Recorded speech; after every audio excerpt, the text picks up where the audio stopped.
Hérna ætlum við að fara yfir sendingamáta reikninga í sölukerfistólpa.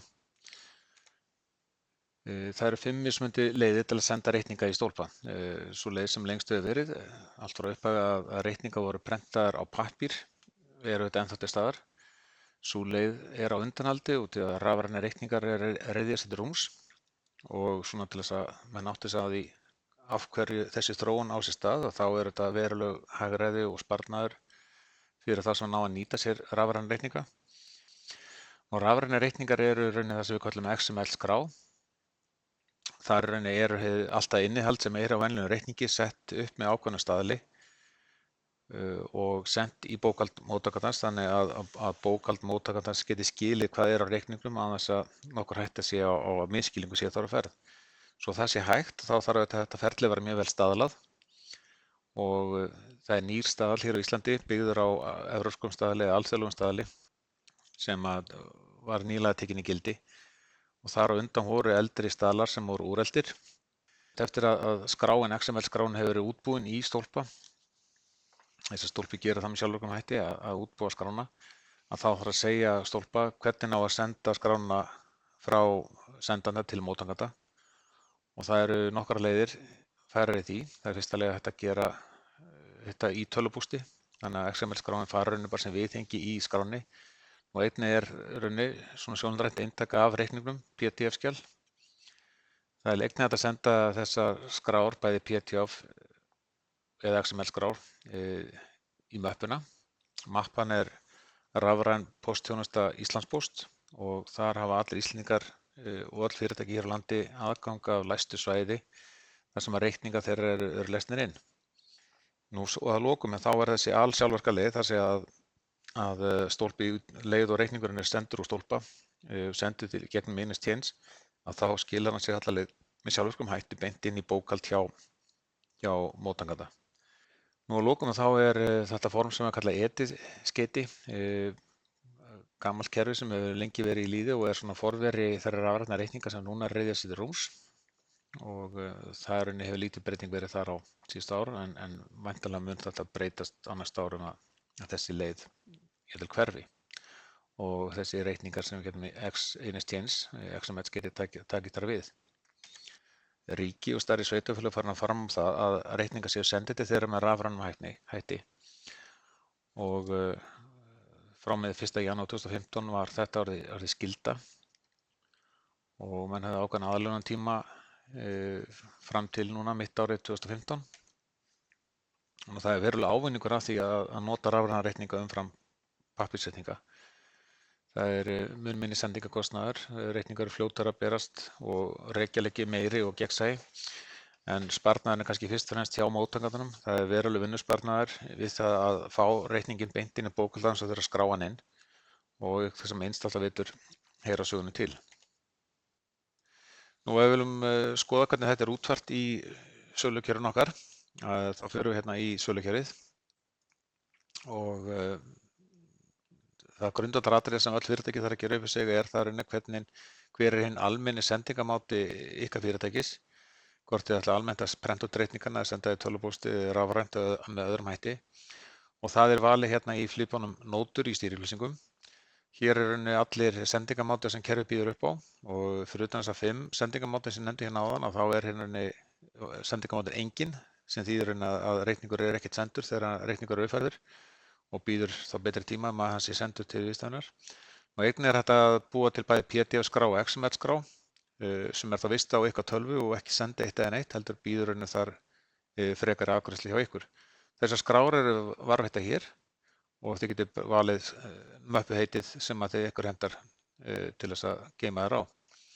Nú fyrir þá sem er að senda rafræna reikninga í gegnum XML og viðtakandi allar millifæra upp kröfuna ykkar á reikningin ykkar, til að mynda eins og ríkið sem er ekki mikið fyrir það að greiða dráttarvexti, að þeir eru vanir því að borga kröfuna með millifærslu.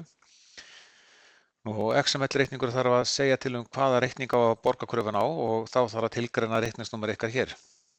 EAN-auðkenni eða GLN-númer eins og þetta var nú áður kallað er alþjóðlegt númerakerfi bæði til að auðkenna bæði sendanda og móttakanda.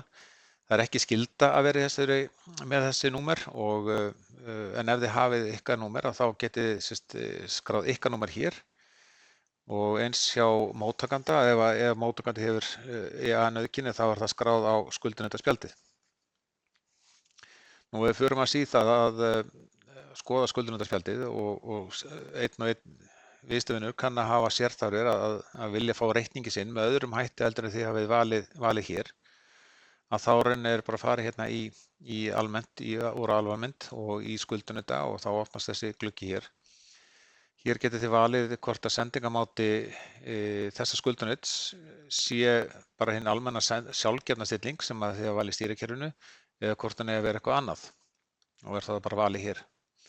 Eftir það fara allir reikningar sem að þið gefið á þennan viðstöðin eftir því sem að þarna er tilgreint. Það gefst þó reyndar einnig kostur á því að þegar þið útbúið reikning að þá gefst auðvitað líka kostur á að þá veljum hérna á reikninga á fyrirtæki, þá getum við hvenær sem er ákveða að þessi tiltekna nóta skuli send með þessum hætti. Hins almenna stilling er það þannig að hver og einn nóta spyr hvern og einn skuldunaut hvort að hann hafi sérþarfir. Ef hann hefur ekki sérþarfir þá er þennan almenna leið sem er valin. Nú við höldum áfram að fara aðeins yfir stýriupplýsingarnar. Þá tilgreinir hérna hverjum sjálfkjörna leið er. Jafnframt hvort þið viljið eiga prentað index sjálf eftir því hvaða leið er verið að senda reikningi til viðstöðunar. Það er ekki þörf á þessu þar sem allir reikningar eru varðveittir vel í kerfinu og hvenær sem er að prenta það út.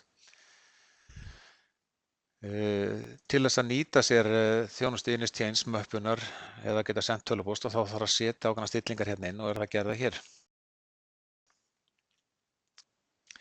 Nú ef við skoðum þá einfalt dæmi hvernig við útbúum reikning og uppfærum þá og leiðir þeirra uppfærið þá sendast þeir eins og þeir eru stiltir.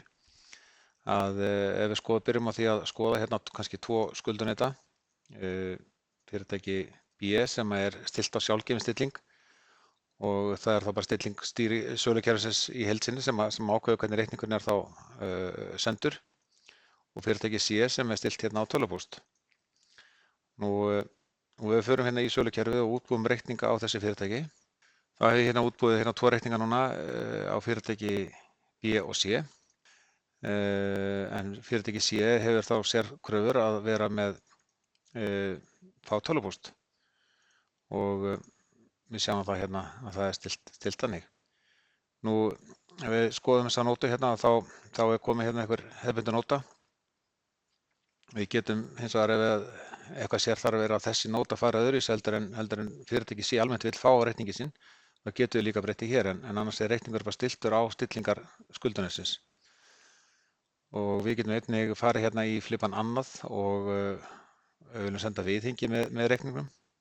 Viðhengi eru hægt að senda með þegar að vera að senda rafræna reikningi gegnum Innis-Chains og einnig þegar að vera að senda gegnum tölvupóst og þá þau valin bara hér og þá bætist það sem viðhengi við reikningin.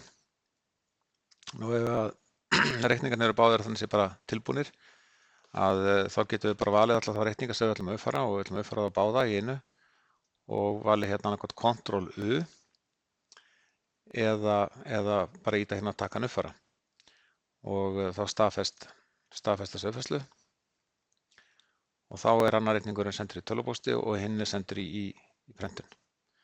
Nú til að ganga úr skuggum það að þetta hafi örugglega gengið vel fyrir sig, þá getum við farið hérna í flipan sendingar yfirlit sem sýnir þá að þessi 2 reikningar sem vorum að senda hérna fyrirtæki B og C og annar var sendur í prentun og hinn var sendur í tölvupóst. Nú ef okkur langar að skoða þessa reikninga þá getum við farið hérna í að skoða hlut og þá fáum við sýnishorn af reikningum. Einnig getum við, ef við viljum skoða sjálfan tölvupóstinn, dæmið, og í öllum tölvupóstum þá er bæði sjónrænt eintak í PDF-skjali og jafnframt XML-skjal fyrir þau tölvugerðir sem geta lesið þá slík viðhengi. Og við völdum í þessum reikningi að það væri viðhengi og þá sjáum við það hér. Og við hefum lokið þessari yfirferð yfir sendingamáta úr stólpa og vonum að þetta hefur svarað svona helstu grundvallarspurningunum. Það er vafalaust einhverjar ítarlegri spurningar sem er ósvaraðar og það er náttúrulega ágætis handbækur inn á heimasíðan okkar, stolpi.is/handbók. Þar eru meðal annars handbók sendingu rafrænna reikninga sem vonandi svarar einhverjum spurningum. Einnig munum við vera að útbúa fleiri myndbönd tiltekna þætti og brjóta þau myndskeið þá betur niður og fara dýpra í hvert lið fyrir sig. En annars þakka þér fyrir.